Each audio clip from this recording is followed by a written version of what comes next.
Hello everyone, welcome to my studio. My name is Mark, and I'm a professional artist, an art professor, and a purveyor of fountain pen reviews.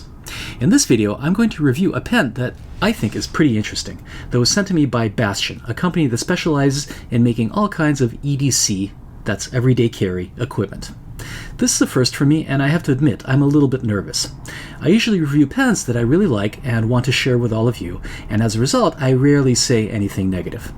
In this case, this pen was sent to me by a company that I knew nothing about, and what more, a company that doesn't specialize in fountain pens.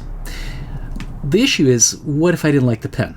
I want to be honest in my reviews, of course, but I also want to be respectful of a company that put their trust in me to review their product.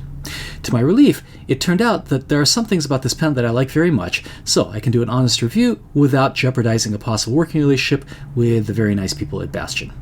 Let's get started. Here is the pen. My first impression was composed of three simultaneous thoughts. Number one, wow, this is unusual and pretty in an industrial minimalist kind of way. Number two, holy crap, this thing is heavy. And number three, where does it open? When capped, this is a very unusual looking pen. A solid stainless steel rod, rounded on one side, tapered on the other, with a really pretty satin polish on it. The branding is just barely visible, etched in tiny letters on the side. Even this clip is unusual, looking more like a clip from a pocket knife than one for a pen.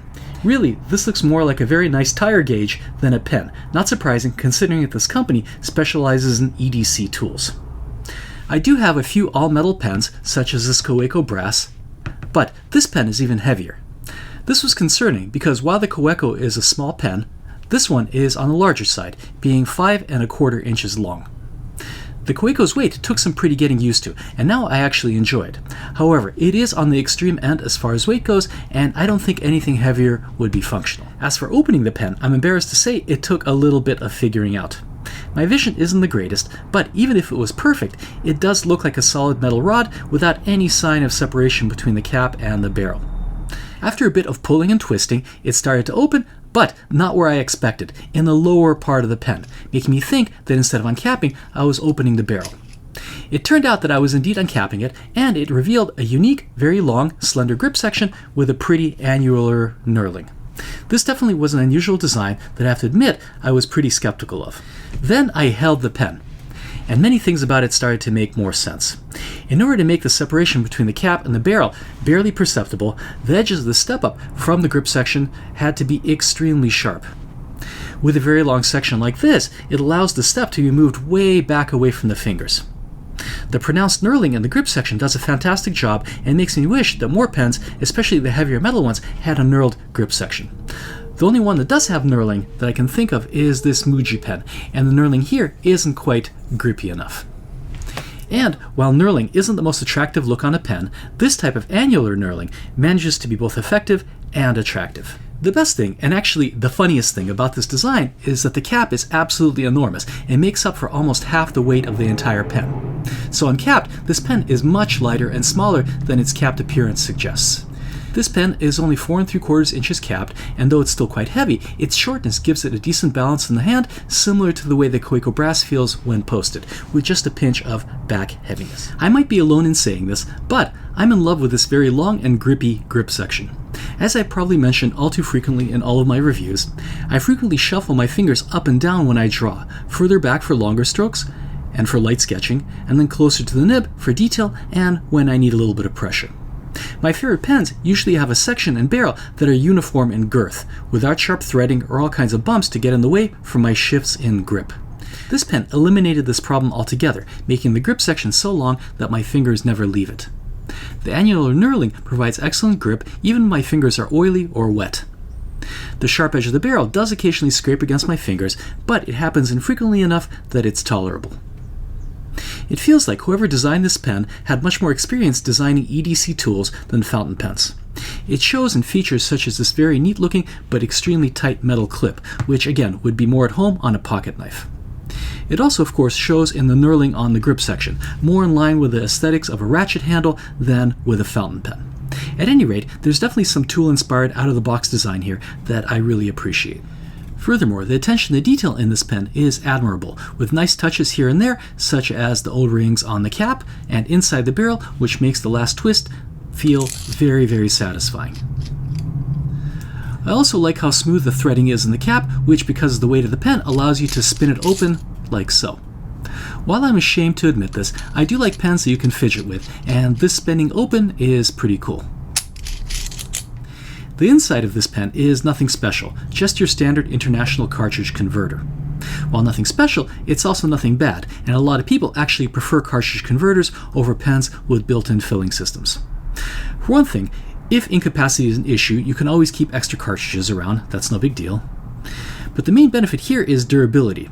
Cartridge converters don't have any moving parts that need to be cleaned and maintained, that eventually wear out and need to be replaced years down the line when the pen might have been discontinued and you can't get parts for it. Given that this pen is built to last 1,000 years, the cartridge converter might be the best filling system for it. So far, in terms of appearance and ergonomics, this pen has a lot going for it. Again, if you like your pens heavy. But now let's get down to the brass tacks and talk about the most important aspect of a pen, the nib. And here I have to admit I was a little bit anxious. This is a number 5 steel nib made by Moonman, a company whose pens I've reviewed several times, almost always negatively. While Moonman is all over the place in terms of what they produce, sometimes coming up with stunning original designs, and sometimes flat out making knockoffs, one thing has been very consistent: the poor quality of their nibs. But here I'm relieved to report that the nib is actually quite decent. Let's take this pen out for a spin with my patented 4-part test. The first test is for line consistency. This is the most important test, really.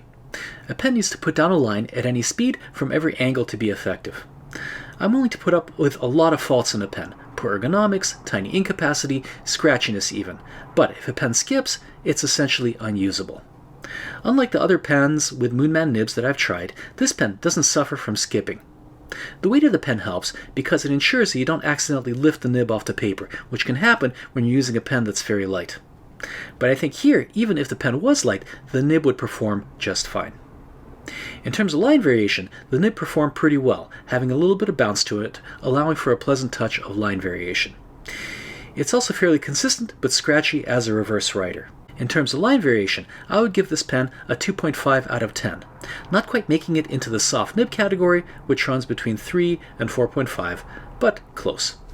In the feedback test, this nib again fared a touch better than most of the Moonman nibs.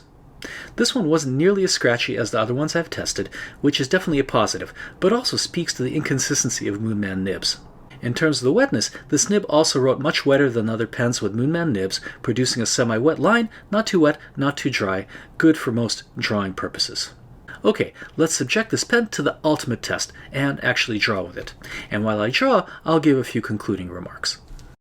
Perhaps I've become used to my Kaweco brass, but I find the weight here actually pleasant.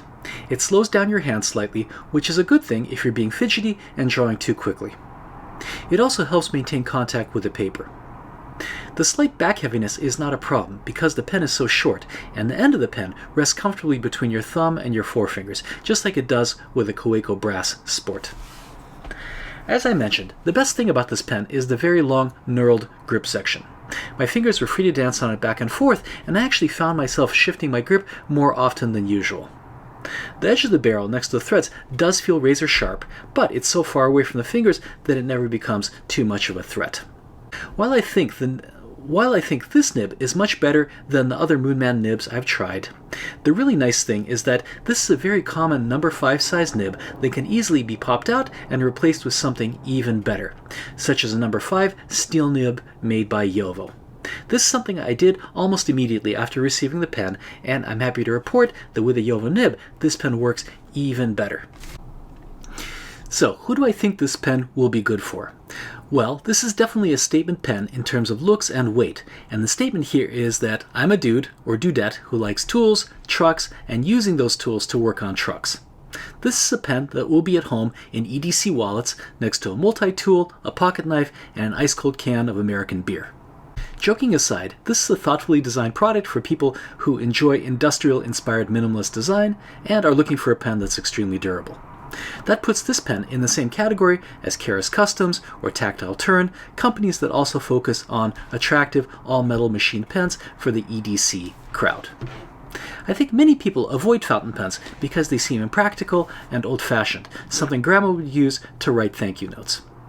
This pen's rugged modern look does a great job in changing that perception, which is great because I think fountain pens aren't antiquated or fragile, but can be versatile, dependable tools that can be taken absolutely anywhere. So, to summarize and to end on a positive note, I think this is a cool pen with very precise build quality that probably looks like nothing else in your pen collection. The writing experience could be a touch better, but can easily be improved with a quick nib swap. Thank you to the good people at Bastion for sending me this pen to review.